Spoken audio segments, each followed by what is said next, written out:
Well, I'm honored to speak here at the virtual Last Days Bible Conference in the Calgary area. It would have been great to be with you, but apparently there were other plans. And so last year I think I was supposed to be here and we got canceled. And this year we have to go virtual. So today I'm going to talk to you about a talk. One of my talks is Deplatforming Humanity, the Great Revealing of the Great Setup. And I've sort of set up the title as this comes from a Wired magazine graphic on their cover from a few years ago, where they were talking about the social credit system that was being set up in China. So I have an AI robot knocking a person off of the platform, and of course he's dropped his phone because it has a red passport, which means he can't go anywhere. And that's sort of the way things seem to be going for a lot of us. I'll let Mike Gendron talk about his problems and continue to keep him in prayer about that. Hopefully by the time of the conference it'll be resolved. This whole thing with singularity and artificial intelligence and what it means to be human has been around for quite a while. On the left side is a cover from Time magazine back in January of 2011, over 10 years ago now, which has the title, and I think it shocked a lot of us when it came out because all of a sudden this thing was mainstream. 2045, the year man becomes immortal. And then a few months later, about a year later, Time came out with another title, Can Google Solve Death? And then this is a very recent Newsweek cover in the middle there where it shows somebody morphing from old to young blood. Silicon Valley is out to hack the process of aging. The theme of the conference is, For I have not shunned to declare unto you all the counsel of God. We live in very interesting times. One of the subjects that is sometimes ignored in the counsel of God is Bible prophecy. So what I'm going to do is I'm going to give you a little bit of a setup as to sort of an interpretive grid that I use when I talk about Bible prophecy. How I look at things, because we live at this very unique time. But first, just a couple comments about what Paul was writing about, or what the writer Luke was writing about in Acts, about the Apostle Paul, who was meeting with the Ephesian elders at Miletus. And it was there that he talked about them. He wanted to meet with them, and he told them, look, I've not, in the time that I've spent with you and discipled you and taught you, I've not held anything back. You know that I've been truthful with you. And now, behold, in verse 25, he says, I know that ye all among whom I have gone preaching the kingdom of God shall see my face no more.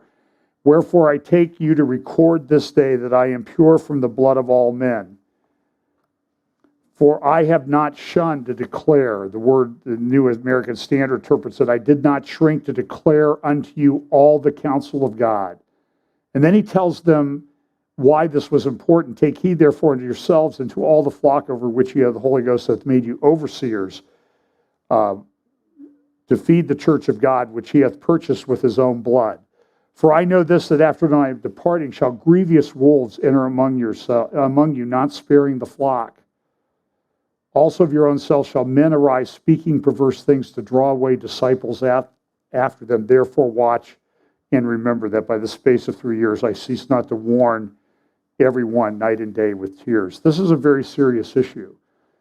And where the church often gets into problem is ignoring parts of the counsel of God. We know that there was one of the early heretics in the church was a guy named Marcion, who essentially unhitched from the Old Testament. He said the Old Testament has nothing to do with anything in the church. The early church rejected that as a heresy. I would agree with that. But in today's day and age, and it's unusual that I would talk about this at a prophecy conference because you are here and the organizers of this conference are concerned about the lack of prophecy teaching in the church. So again, I'm going to talk to you about deplatforming humanity. My other talk will be about a specific thing, what I would call a viral virus variant of the end times apostasy virus, specifically spiritual formation enneagram and that sort of thing. But for now, let me just give you a little bit as to how I sort of set up an interpretive grid when I look at things in Bible prophecy. And I speak at a church, Fellowship Bible Chapel in Sunbury, Ohio, every Sunday. And one of the things we do, probably some people think we overemphasize Bible prophecy, but we think it's very important because a lot of churches are neglecting it. We have decided to look at current events and things that are going on in the light of what the prophetic scriptures say. So in doing that over the last, really before we started Fellowship Bible Chapel in 2013, I'd been doing it for probably 15 years before that. I used to do a little prophecy update in a class I taught at a church.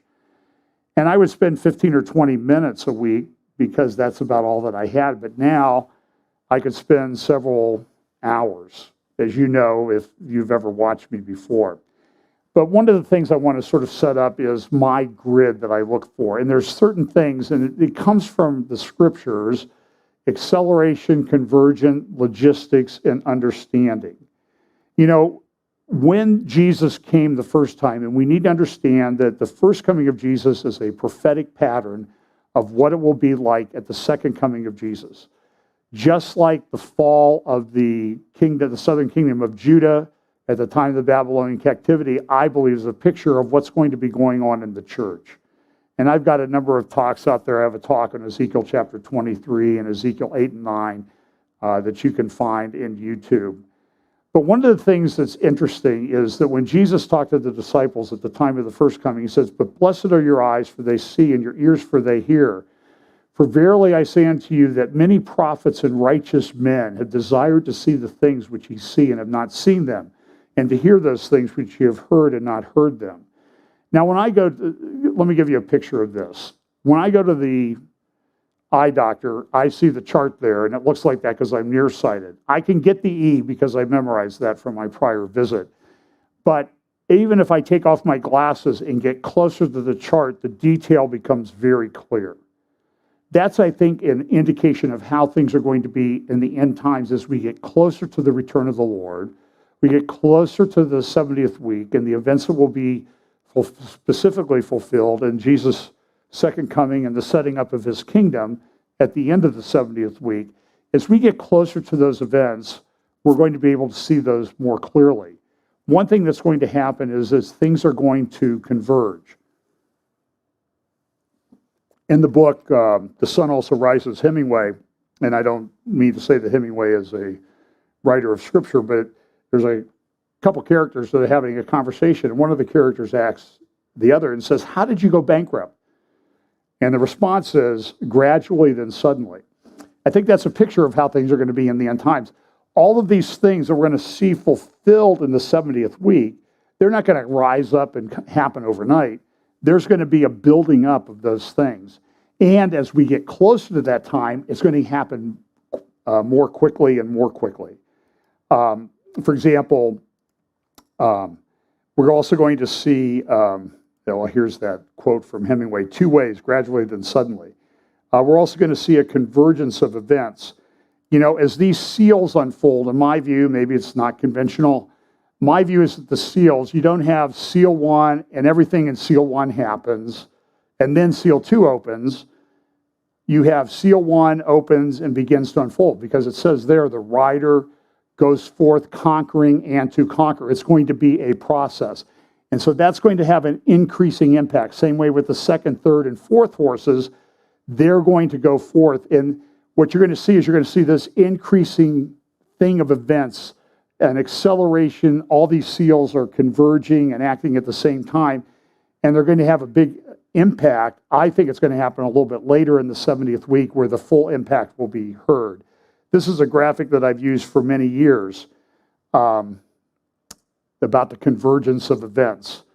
These things that I see in Bible prophecy, and you can see sort of the foundations of them, the rise of the nation of Israel, the end times apostasy, the things going on, the Holocaust, and that sort of thing. Jesus himself says in Matthew chapter 24, regarding the sort of the acceleration and convergence part, so likewise, when ye see all these things, know that it is near, even at the doors.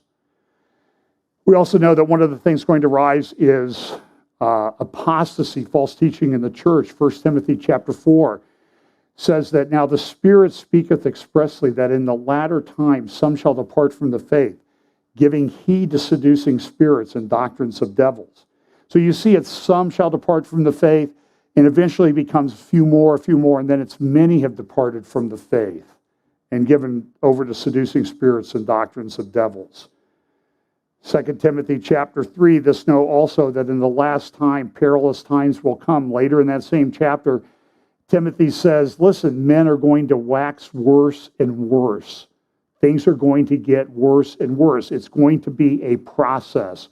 Again, an acceleration and a convergence. They're going to be sort of acting together as these things come about. And then in 2 Timothy chapter 4, it says, for the time will come when they will not endure sound doctrine. 2 Thessalonians 2:3 talks about a coming great apostasy that eventually will result in the revealing of the man of sin, the son of perdition, who we know as the Antichrist.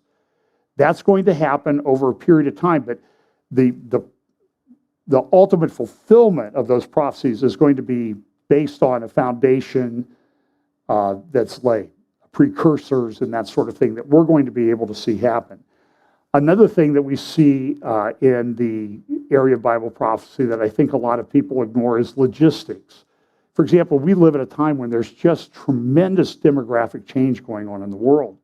Do you know that it's estimated that between India and China by 2050, if the Lord tarries, there will be somewhere in the order of 200 million people, 200 million men in China and India that will not have the ability to have a spouse. That has a huge impact. The demographics of Africa will go off the charts. So we know that this is going to happen. We also know that there's a logistics, for example, with the Ezekiel 38 war. Ezekiel 38:15, and thou shalt come from thy place out of the north parts. So we know there has to be this country in the north parts, and they come, many people with me. So we know these other countries have to be in existence and against Israel, and they will converge, and things will happen very quickly, and they will come, it says, with a great company and a mighty army. That doesn't mean that sometimes we have a tendency to overstate things in Bible prophecy when we look at news events. When somebody sneezes the Hezbollah guy sneezes in Syria, that doesn't mean that Ezekiel 38 is imminent or going to happen the next day. But there's going to be a buildup, and we see that buildup now. You can see report, if you look at my updates, intelligence report after intelligence report after intelligence report, conference after conference, strategic conference and analysis after strategic conference and analysis, all saying there's something going on. Israel has problems coming from the north. INSS, a great strategic arm of Tel Aviv University, published the next great war in the north. Well, that seems to fit into Bible prophecy, does it not? And so, but there will be a logistics. There has to be a great company and a mighty army. So we can see that. Another thing that we see in terms of logistics is the development of the beast system. In Revelation 13, it says, he causeth some point in this 70th week, he causeth all, both small and great, rich and poor, free and bond, to receive a mark in their right hand or in their foreheads. Now listen, over the last 40, 50 years, since Hal Lindsey's book came out about 1969 or 70, over the last 50 years, there's been a lot of speculation about what the mark of the beast is. One thing that we're certain, I don't think we know exactly yet. There's a lot of speculation right now about the vaccines and some of the technology that might be embedded in those vaccines. I think that's an open question that we can discuss. But nevertheless, these things are going to happen. There's going to be some kind of technological system in place, and you also have to have the beast, to have the mark of the beast. So we're going to see the rise of that. We're going to see the rise of false prophet, or the people that are on earth at that time, if you will. We'll see that happening. And the other thing that we see so the system is going to be building, sort of accelerating, converging with all these other things that are going to happen. And then the other thing that I think is important in Bible prophecy, and I've done a number of talks on this, is understanding. As we get closer to the end, sort of like the eye chart. As we get closer to the eye chart, as we get closer to the time when these things are going to be specifically fulfilled, we're going to have a clear vision and understanding of what's going on. And I think we're at that time. And so Daniel talks about, Jesus talks about it. He says in Matthew 24:15, when you see the abomination, and he says, whoso readeth, understands. So he says, spoken of by Daniel the prophet. So we can determine from that he believed, he knew that Daniel wrote the book of Daniel. There was no question in Jesus' mind. So I'm going to go with that. In Daniel chapter 11, it talks about the fact that there will be people in this end time. It doesn't say when they're going to come on the scene. I think they come before the beginning of the 70th week and they increase in number. That they're going to be people of understanding. It says, but the people that do know their God shall be strong and do exploits, Daniel 11:32. And they that understand among the people shall instruct the many. The word there is the people that understand, sakal. Daniel chapter 12, and they that be wise shall shine as the brightness of the firmament, and they that turn many to righteousness as the stars forever and ever. But thou, Daniel, shut up the words and seal the book, even to the time of the end. Many shall run to and fro, and knowledge shall be increased. Now, we talk about that a lot. We say people are going to be traveling. There's going to be increase in data knowledge. And certainly we're seeing all that happen in our time. I mean, I'm an attorney. I do sometimes large litigation cases. I've had cases where I've had in the range of 40 million pages of documents that I've had to go through. That's even increasing now. I used to write, 20 letters on a case that lasted 2 or 3 years. Now I have to produce emails in connection with the case, and I'll have 1,500 emails in 10 months between my client and I about a case. It's the volume is unbelievable, but I think there's a deeper meaning here that people are going to go to and fro, back and forth through the book, through the Holy Scriptures, through the prophetic Scriptures, and knowledge about those prophetic Scriptures is going to be increased. So I think there's certainly a surface meaning, but there's a deeper meaning. And we're going to see these things. In verse 8, and I heard, this is Daniel writing, and I heard but understood not. Daniel didn't understand what was going on. He didn't understand what he was writing or what it all meant. Then said I, O my Lord, what shall be the end of these things? And he said, go thy way, Daniel, for the words are closed up and sealed till the time of the end. Many shall be purified and made to do wickedly. And none of the wicked shall understand, but the wise shall understand.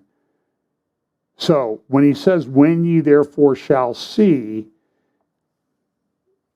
this abomination of desolation, you know that certain things are going to happen. And that's not going to come out of nowhere. As we understand it, there needs to be a temple, some kind of structure on the Temple Mount in Jerusalem where this abomination of desolation is going to take place. But it needs to be a Jewish temple, so we know there has to be Jewish people back in the land.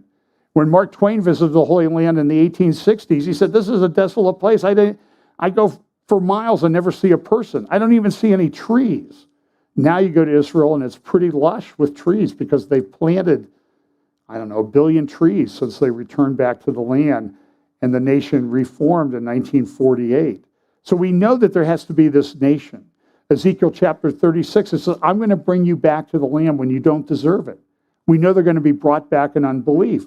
So we sit here and we watch not the complete bringing back of the people to the land, but we know that there has been a significant number of people come back to the land in unbelief. And so we see the beginnings of these prophecies that are going to be fulfilled. So we live at this time. We have acceleration and convergence. We have apostasy in the church.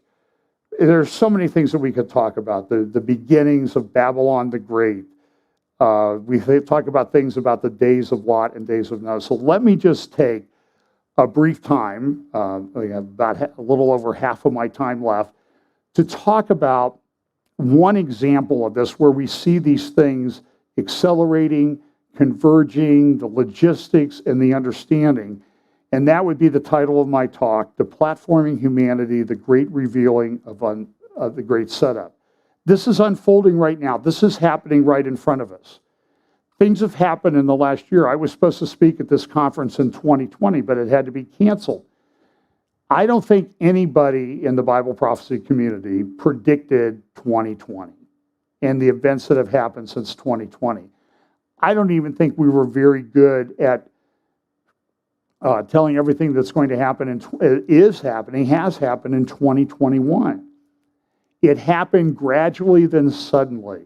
Now, we can report on it and we can look at it through the lens of Bible prophecy, and we can see that a lot of things are going on. And so what we see here is, particularly through the World Economic Forum, April 1st of 2020, I had been sent a link to the strategic intelligence part of the World Economic Forum's website. I think it's called intelligence.weforum.org. And when I went there, I saw this web. In fact, it kind of looked like the coronavirus that everybody was talking about in late March and early April a year ago. And one of the things that it talked here was the fourth industrial revolution. Now, this had been sort of lurking around in different parts on the World Economic Forum website. The World Economic Forum has a gathering of the, I would call it the financial and political elites of the world, get together each year in Davos, Switzerland. They met in early 2020 as the virus thing was just sort of starting to make some waves in China and elsewhere. And so they have talked for years about the fourth industrial revolution. The guy that founded the World Economic Forum is a guy named Klaus Schwab from Switzerland.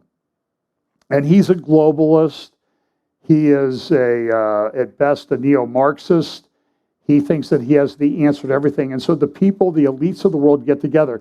And the interesting thing that they've done now is they've sort of laid out right in front of us their plan. So April 1st, 2020, I spent a day looking through this, gathering some screenshots and everything. And it's changed over time, but all of these things have these topics that are just incredible, and they're all hyperlinked together. So you have the fourth industrial revolution. You click on that. You have the things around the side like ethics and identity. You have, and you click on ethics and identity. You have valuing digital equity, valuing the environment, trust as a value, the common good.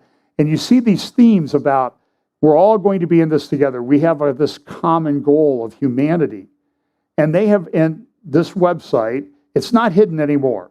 It was being built for a while. It is one of the most complex three-dimensional layered websites that I've ever seen. Then you go to the next side. You click on values, and it will tell you all these values. And one of the values is corporate governance. Now, in terms of corporate governance, we live at a time where there's these things called ESG, environment, society, and governance. These are goals that are now these are things that are ESGs are being adopted by corporations all over the world.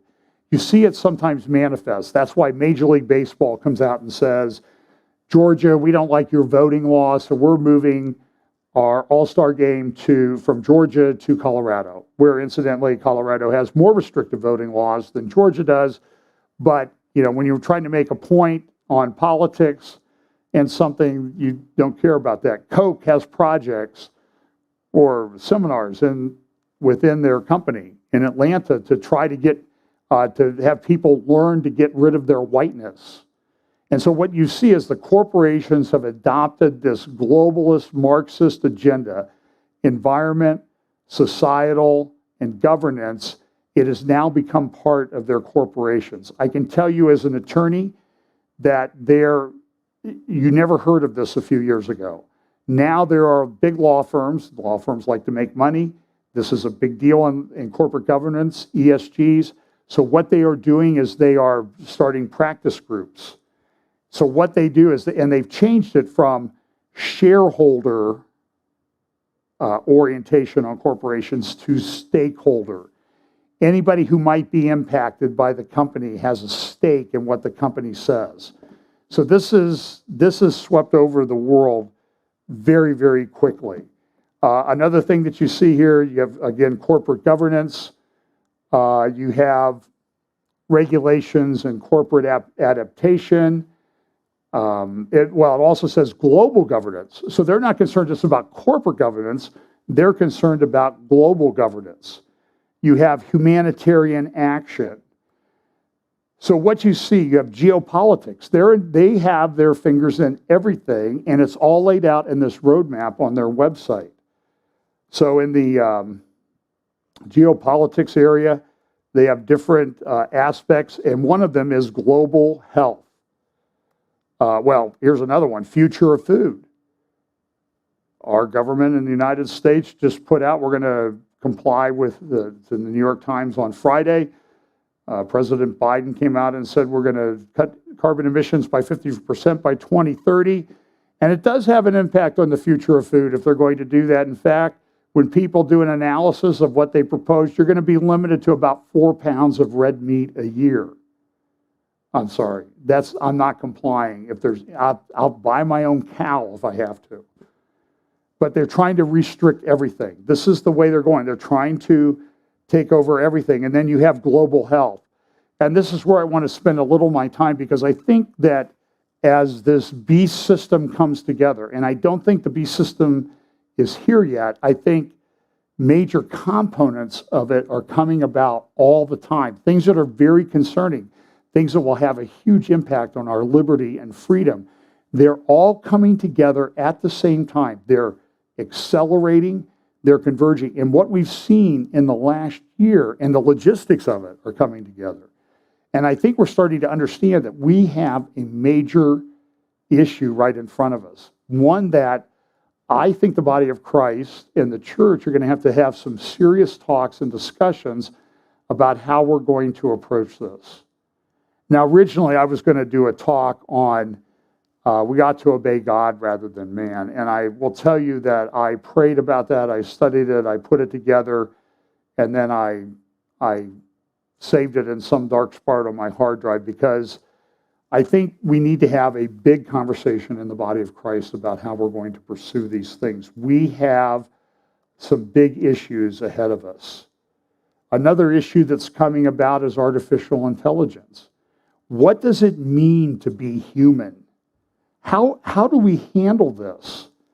And then we have the other one is, when you look at this, the strategic intelligence part of the World Economic Forum website, you will find these things, SDG.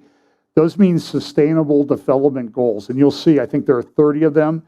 They have a web of interlinked, hyperlinked web for all of the SDGs. These are just put out by the United Nations. And so everybody is on board. This is the corporate elites.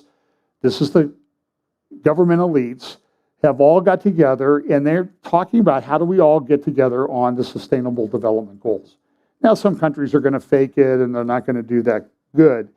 But we live at this time. So what happened last year at the World Economic Forum was they announced this thing called the Great Reset. For example, and it had made a cover of Time magazine, and here is Antonio Guterres, who was the Secretary General at the UN at the time, and what he has to say about the Great Reset. Recognition that this human tragedy must be a wake-up call. It is imperative that we reimagine, rebuild, redesign, reinvigorate, and rebalance our world. Rebalancing investment, harnessing science and technology, and advancing the transition to net zero emissions, all elements of the Great Reset, are fundamental to building the future we need. And so here was the Secretary of the UN on board with the Davos agenda about the Great Reset. There was a cover of Time magazine, the same magazine that said, "Can Google solve death?" The one that 10 years ago said 2045, when man becomes immortal. Now they're talking about the Great Reset. So this all fits into this scenario where we see this acceleration, convergence, logistics, and understanding. All of this is coming together at the same time in a way that I think is shocking to a lot of us. A lot of us never thought we would see things on this stage. The Great Reset is real. Here is the Prime Minister of Canada speaking late last year. This pandemic has provided an opportunity for a reset. This is our chance to accelerate our pre-pandemic efforts to reimagine economic systems that actually address global challenges like extreme poverty, inequality, and climate change. People that in the Bible prophecy community mainly jumped on him and said, Great Reset, you all are one world government, you want to change everything. And immediately the New York Times and other newspapers and magazines came out and said, you guys are believing in a conspiracy theory. That's not what he meant. I believe what he said. I heard a lot of things that the Canadian government did last year about COVID internment camps that they denied were true. Now they have COVID internment hotels. Okay, they're not called COVID internment camps. But it's clear that there's something going on. There's something happening. Justin Trudeau actually came out to address the bad conspiracy theory. Here's what he said in a news conference after everybody called him on what he had actually said. I think we're in a time of anxiety where people are looking for reasons for things that are happening to them, that the difficult moments we're in. It's nice to be able to try and find someone to blame, something to point to, something to get mad at. I think we're seeing a lot of people fall prey to disinformation. And if conservative MPs and others want to start talking about conspiracy theories, well, that's their choice. I'm going to stay focused on helping Canadians get through this, on learning lessons from this pandemic, and making sure that the world we leave to our kids is even better than the world we inherited from our parents. And so, listen, we talk about Justin Trudeau a lot at Fellowship Bible Chapel. Now we have, of course, the Biden's fourth term, or third term, or Obama's third term, as I call it, the Biden administration. And so this thing came out. This is a colorized version. And this was on the World Economic Forum website for a while, the Great Reset. And it talks about all the different things that they're going to change. You can see that. They have different aspects of it. For example, harnessing the fourth industrial revolution, restoring the health of the environment. And that's really what's going to be the hook, I think, is the health aspect of it. We see companies or countries coming out that are, this is the EU Digital Green Certificate. Down here we have these COVID passports. These, in my title slide, I had a guy who had one that was red, and I guess he dropped it when he was knocked off the platform, when he was deplatformed. But this is what you're going to need to travel. And I don't know. I pray that it doesn't come to pass, but it's being instituted with alarming speed. And they say, well, it'll be private. We're only going to take this basic information. I don't believe it. Since when do you have to provide your health information to strangers? What happened to the right of privacy? It's gone. So they have this verification process set up. You can look at the EU website on Digital Green Certificate. They see here, redesigning social contracts, skills, and jobs. They know that whatever they're doing is going to have this enormous impact on humanity. Things are changing very rapidly. Now we have people that you can't, things are going, jobs are going begging. Klaus Schwab wrote a book, COVID-19, The Great Reset. You don't come out with a book like that right away. That took time. That book was published last year. This is from their website. Now is the time for a great reset at the World Economic Forum. They were even using Sesame Street cartoon characters to put this together to get people. I'm here with some very important tips to you to help you to stay healthy. That's Grover. And you see the hashtag, pound caring for each other. And so you have these things, and then they're being integrated with the vaccinations. Here's the CEO of Moderna a few years ago at the TED Talk talking about how they look at their role in developing medical technology. I'm here today to tell you that we're actually hacking the software of life, and that it's changing the way we think about prevention and treatment of disease. If you think about what it is we're trying to do, we've taken information and our understanding of that information and how that information is transmitted in a cell, and we've taken our understanding of medicine and how to make drugs, and we're fusing the two. We think of it as information therapy. And then there was this report just maybe 2 weeks ago on 60 Minutes about this I won't play the video. You can go to the 60 Minutes, CBS 60 Minutes website, and you can find out about this chip that they want to put into sailors so they can monitor their health. That's an actual picture of what they want. It's some kind of gel, and it will be able to monitor things and then transmit that to a computer so they can know when somebody's coming down with COVID. They'll know they have COVID before they even have symptoms. And this is a way that they're hacking humanity. 3 years ago at the World Economic Forum, Dr. Hariri from Tel Aviv University, he's a medieval historian. He talked about it. It was one of the most interesting talks I've heard in the 2018 meeting, Will the Future Be Human? And look at the imagery that he uses. Now, he's gay. He's married to a guy. I think they have a child or two. They live in Tel Aviv, teaches at Tel Aviv University. He's a very good thinker. Pray for his salvation. But here's another picture. And you see there's sort of this image of Christ. And then they have this, like, he shows this giant Chinese computer that's tracking all of this information. And here's a little bit of what he said in this talk in 2018. Within a century or two, Earth will be dominated by entities that are more different from us than we are different from Neanderthals or from chimpanzees. Because in the coming generations, we will learn how to engineer bodies and brains and minds. This will be the main products of the economy, of the 21st century economy. Not textiles and vehicles and weapons, but bodies and brains and minds. Now, how exactly will the future masters of the planet look like? This will be decided by the people who own the data. Those who control the data control the future not just of humanity, but the future of life itself. See, the alarm bell should be going off as to what they're talking about. In the Financial Times a year ago, Dr. Hariri wrote an article about the world after coronavirus, and it talked about a world where your health data is tracked. Everything is tracked, and he's saying this is a good thing. And so now we see the junction of, yeah, it's good to be healthy and everything. We all want to be healthy. We all want to live long lives. But in his talk in 2018, one of his other talks, and he's done subsequent ones at Davos, it was some of the most popular talks that were there.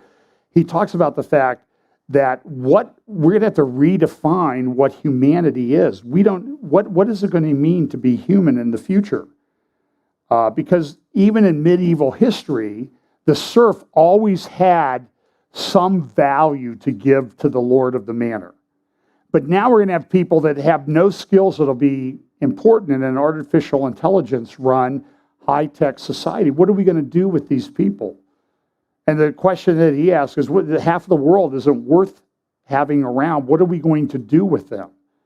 So these are very serious issues. I mean, this has huge implications in my view, in my prophetic grid, the ACLU, for what's going to happen in the end times. And now Wired did this magazine a few years ago, just a little bit before the talk in Davos. It came out about the social credit system in China and how people are doing this. And so there's this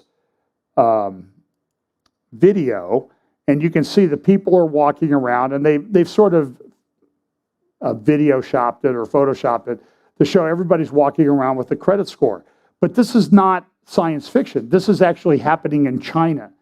That people, there's 600 or 200 or 600 million cameras, or they're trying to go from 200 to 600 million cameras to track everything.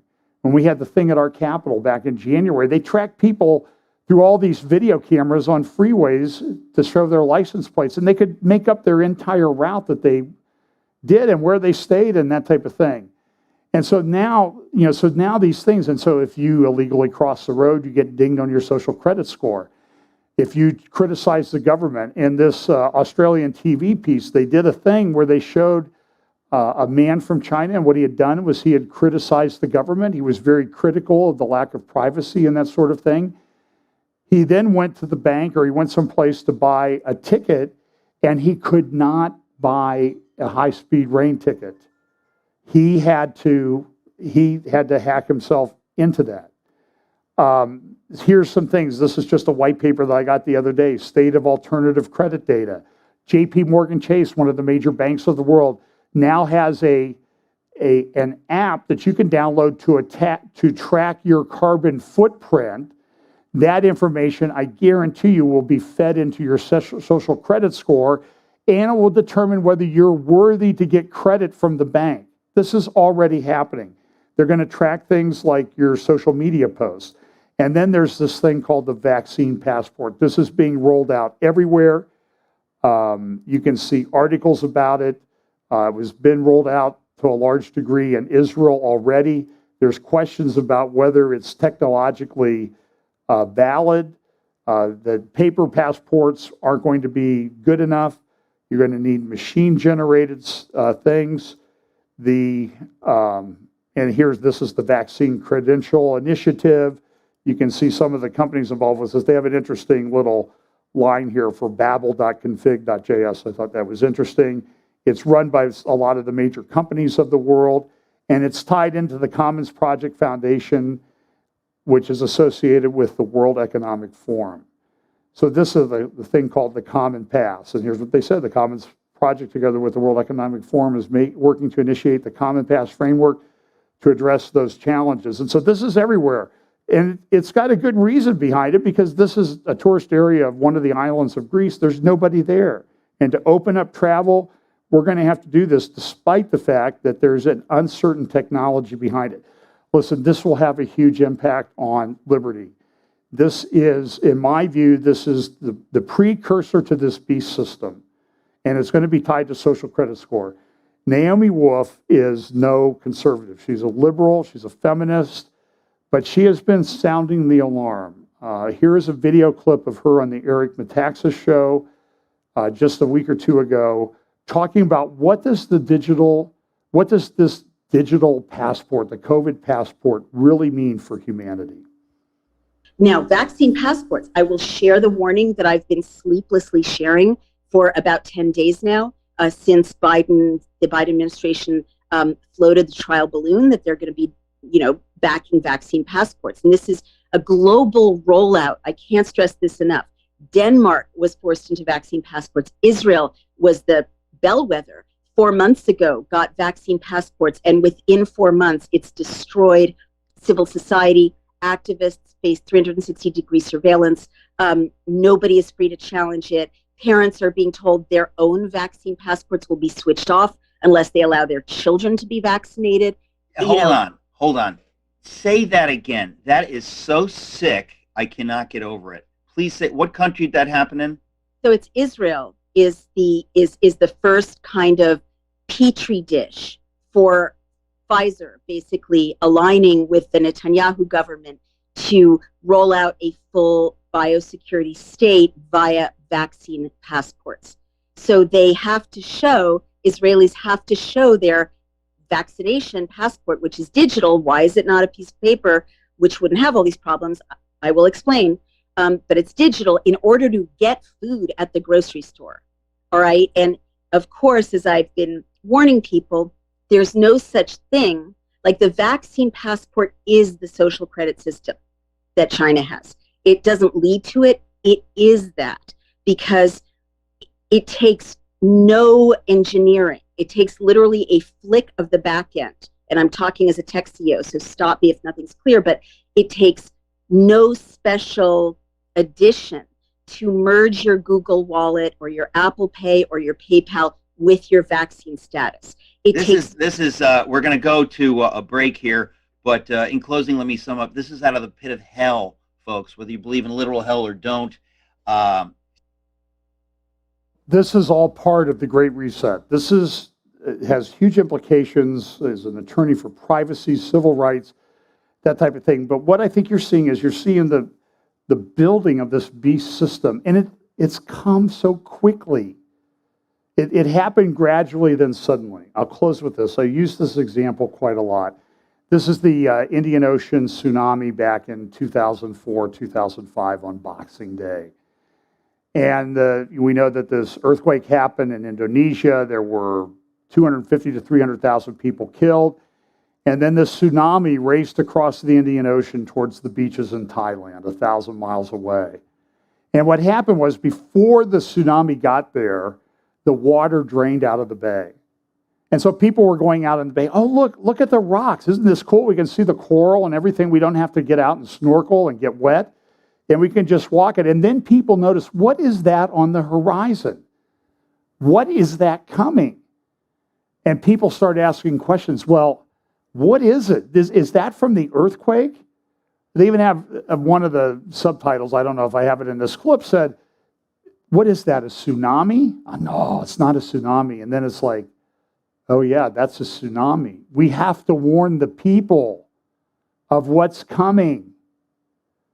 And you see there's this one guy standing in the bay. You'll see him in a moment. And two things you see the locals running for the hills because they know what's coming. And then you have this guy standing in the bay, watching it come, and boom, he is ushered into eternity because it came so suddenly. It accelerated, it converged all at once. So this is a picture for us. We need to be warning people of what's coming. We need to be declaring the Bible prophecy and the prophetic word of God to warn people that God's judgment is coming on this world. And when it comes, it will be like a tsunami. It will come suddenly, like a flood. May God grant us the grace and the knowledge and the being empowered by the Holy Spirit to warn people and to share with them the gospel of Jesus Christ, which is the only protection from what's coming. Thank you so much for letting me have this opportunity to talk. God bless.